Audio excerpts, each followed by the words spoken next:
வணக்கம் மக்களே, சற்றுமுன் கிடைத்த தகவல் ஒன்றை பார்க்க போகிறோம். அதிமுகவை குறிப்பிட்ட இடங்களில் பலத்தை பெருக்க எடப்பாடி அணி ஓபிஎஸ் உடன் ஆலோசனை. திடீர் தகவல். இந்த ஒரு தகவலை பற்றி தான் நாம் பார்க்க போகிறோம். தகவலை பார்ப்பதற்கு முன்னதாக நீங்கள் நம்மளுடைய சேனலுக்கு புதிய பார்வையாளர்களாக இருந்தீர்கள் என்றால் மறக்காம நம்மளுடைய சேனலை சப்ஸ்கிரைப் செய்து வைத்துக் கொள்ளுங்கள் மக்களே.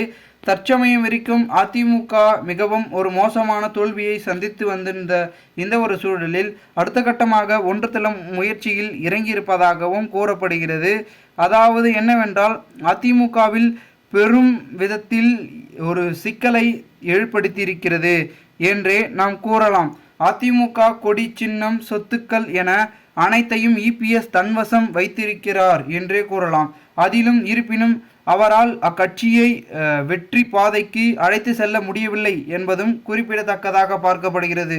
அதிமுகவின் கோட்டையாக கருதக்கூடிய கொங்கு மண்டலத்தில் கூட இம்முறை அக்கட்சியால் பெரிதாக ஒரு பெரும்பான்மையை தக்க வைக்க முடியவில்லை, ஒரு வெற்றியும் பெறவில்லை என்பதுதான் ஒரு யதார்த்தமாக பார்க்கப்படுகிறது. உட்கட்சி பூசலால் இரண்டாம் கட்ட தலைமைகளில் உள்ளடி வேலைகள் கூட்டணி முறைப்படும் நடைபெறவில்லை என்பதும் நிர்வாக திறனின்மை போன்ற காரணங்களால் இபிஎஸ் தடுமாறி வருகிறார் என்றும் கூறப்படுகிறது. இதனால் அதிமுகவின் தலைமை மிகவும் மோசமாக சந்தித்து வரும் நிலைமையில் பெரும் விதத்தில் அதிமுகவின் தலைமையை மாற்ற முடிவுகளையும் எடுத்து வருகிறார்கள் என்றே கூறப்படுகிறது. அதிலும் குறிப்பாக தற்பொழுது அதிமுக போட்டியிட்ட தமிழகம் மற்றும் புதுச்சேரியில் கிட்டத்தட்ட 35 தொகுதிகளிலும் எடப்பாடி தலைமையில் போட்டியிட்டார்கள்.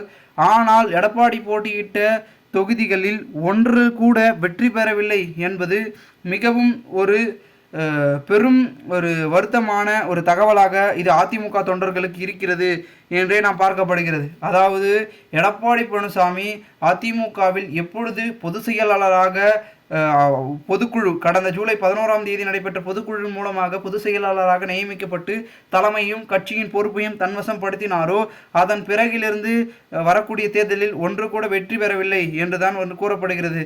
குறிப்பாக சொல்ல வேண்டுமென்றால் ஆர்கே நகர் தேர்தல், இடைத்தேர்தல் மற்றும் உள்ளாட்சி தேர்தல், சட்டப்பேரவை தேர்தல், இடைத்தேர்தல் என்று தொடர்ந்து நடந்த ஈரோடு கிழக்கு தேர்தலிலும் வெற்றியை பெறாமல் தொடர்ந்து தோல்வியை சந்தித்தது என்றே கூறலாம். அதன் பிறகு இப்பொழுது மக்களவை தேர்தல், இதிலும் பெரும் பின்னடைவை சந்தித்து மோசமான நிலையில் அதிமுக இருப்பதாகவும் கூறப்படுகிறது.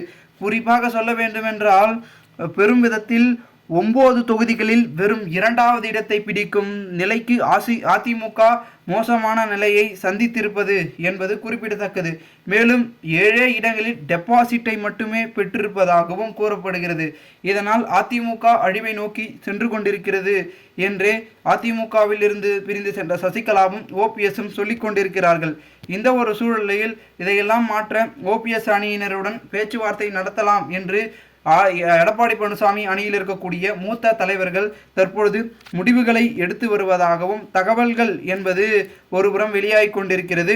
ஸோ இந்த ஒரு சூழலில் என்ன நடக்கப் போகிறது என்ற ஒரு சூழல் இருந்தாலும் கூட தற்சமயம் வரைக்கும் மிகப்பெரிய அளவில் பேசும் பொருளாகவும் மாறியிருக்கிறது.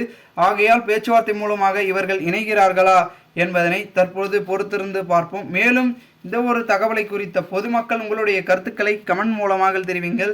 இதுபோன்று அரசியல் சார்ந்த நிகழ்வுகளாம் தினசரி தெரிந்து கொள்ள நம்மளுடைய சேனலை சப்ஸ்கிரைப் செய்து வைத்துக் கொள்ளுங்கள் மக்களே. நன்றி, வணக்கம் மக்களே. தொடர்ந்து இணைந்து